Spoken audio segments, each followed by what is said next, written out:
નિડર થઈને જીવવું, કારણ કે ભય એ મૃત્યુનું બીજું નામ છે.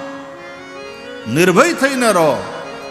પણ જીવનમાં એકાદ જગ્યા તો એવી હોવી જોઈએ કે ત્યાં આપણે ડરવાનું હોય.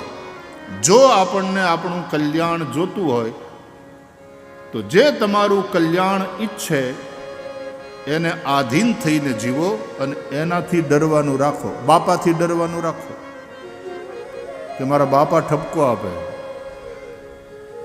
મેં જોયું છે ઘણા પરિવારોમાં કે એને ઘેર છોકરા થઈ ગયા હોય તો એના બાપાથી બીતો હોય કે ના ભાઈ મારા બાપા ખીજાય. બાપાથી ડરે. બાપાથી ડરે એ પછી બીજી વાત, પોતાના ગુરુથી ડરે કે મારો ગુરુ મારો કાન પકડે ને મને ઠપકો આપે તો મરવાનું થાય, મારાથી આ કામ ન થાય, મારાથી ખોટે માર્ગે ન જવાય. અને ત્રીજું, પ્રભુથી ડરે. ગુરુ ગોવિંદ એક દુગ્ધા કો દૂર ભેદ.